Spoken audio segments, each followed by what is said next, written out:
Hello, my dear friends.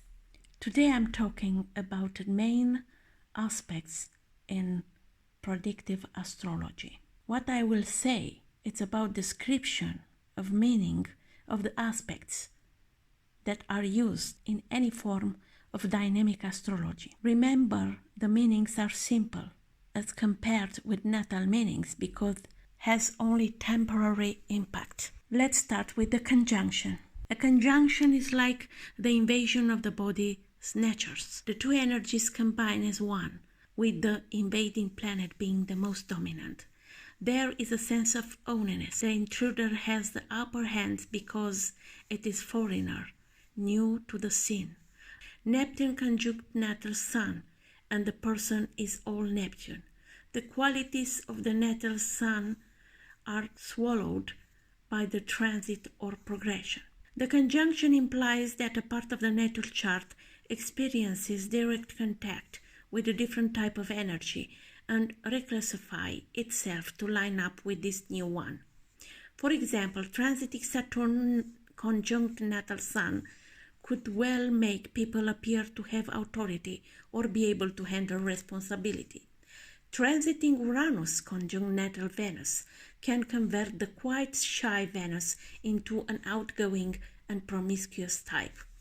These people experience that type of Venus not in others around, but in themselves. The conjunction is a very unsettling aspect because these people express changing behavior pattern without necessarily feeling any real cause.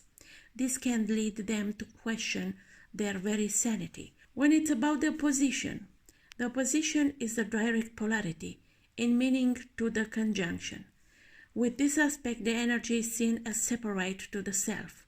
Someone or something is interacting in your life in a way which is contrary to what you want. Someone or something out there is doing something to you, and furthermore, is their fault. They have done it, whatever it is.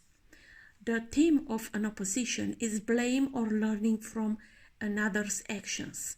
This projection can run the gamut from love to hate and will be placed upon some object, person, or group which is outside of us. The key to working with this opposition is to realize that the projection is coming from within and the external events are merely a mirror. For example, transiting Uranus opposing natal Venus will place a promiscuous person in your way who flirts with you, teases you, and asks you to change in ways you had not previously considered. With transiting Saturn opposing natal Sun, someone or something restricts you, challenges your authority, tests your commitments, or puts your sense of responsibility under pressure, asking or demanding what you take on greater responsibilities in some way. This is always choice with an opposition, and this choice places you in the position of having to make decisions. When it's about square, the square is the aspect of action based on tension. It is an action born from frustration. An event will occur for which it is impossible to blame anyone, but results in you being forced into a mode of action that you have not yet explored. It forces action in new areas. If your car breaks down and is off the road for a while, you may be forced to use public transportation. You may not be familiar with this system of transport and find that you have to learn new information, timetables, how to get out of bed earlier, and encounter a whole new group of people. All these things cause tension. It's getting out from your common way of living. It is impossible to blame anybody, and the results stimulate actions rather than decisions. With transiting Saturn square the natal Sun, your father could get ill, and as a result you have to stay at home and look after him, thereby learning that you can cope with less time for yourself. The Uranus-Venus example, when placed through the lens of the square, implies that you are placed in a situation where you have to be more outgoing. You don't just become more outgoing, as with the conjunction, neither do you have a choice about it, as with the position, but rather you find yourself being forced into the new action. So the square pushes us into corners that we can't avoid. We rarely want to go there, so we are picked up and placed there. We scream, kick, maybe even swear, and after the outburst we realize that the only way out is to do something that we may never have tried before. The best approach to take with the transiting of progressed square is to roll up your sleeves and take the action being indicated by the events. The trine, it's another aspect, main aspect. This is a fascinating aspect in predictive astrology because it represents speed due to lack of friction. All obstacles or detours are removed, so life flows quickly upstream or down the drain. The trine is not concerned with the direction of its movement as long as it is moving. It is like being on ice skates. If you have been striving for a result against a restricting force, suddenly that force is removed and you will fly forward, suddenly achieving the movement that you wanted.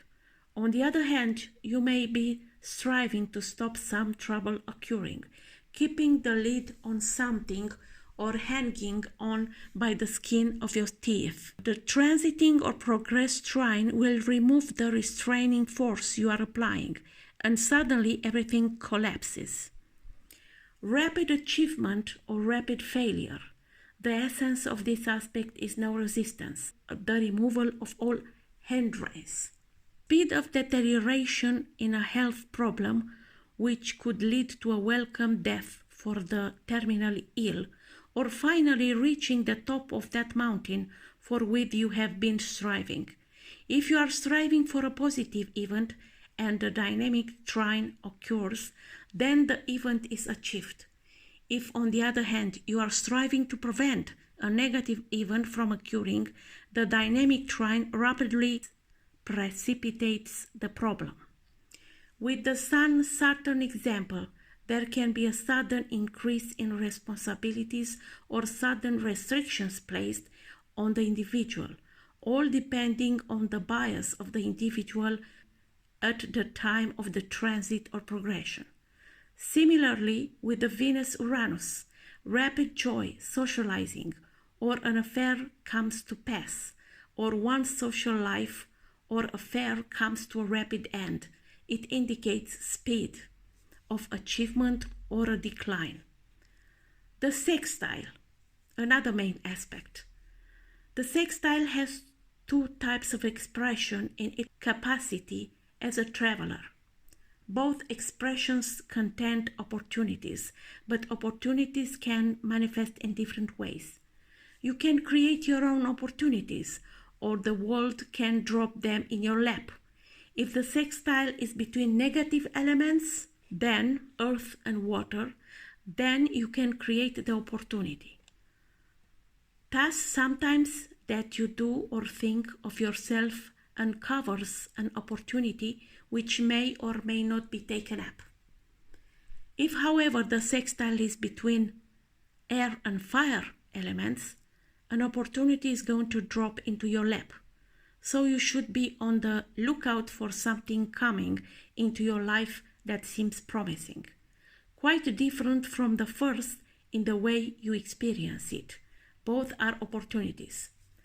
The one problem with this aspect is that if you are not in a position to take up the opportunity, then the sextile can symbolize quite a dramatic event to create the space in your life for the new options.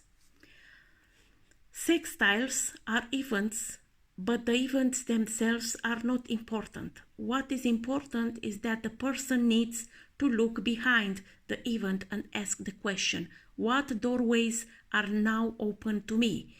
which were not open before this event occurred. These doorways are the opportunities which the universe is offering. These doorways are the dynamic sextiles, energy or gift. The Sun-Saturn example will indicate that the doors which are opening are allowing for an increase in responsibilities, which could lead to positive results. In the case of Venus-Uranus, the person would be presented with opportunities for greater socializing or an affair which the person has the option to take advantage of or not. It is through the dynamic sextiles that we are given the opportunities to find new pathways in our life. So these are the main aspects that can happen also in predictive astrology.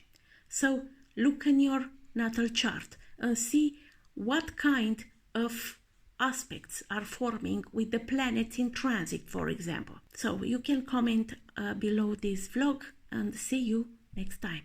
Bye bye.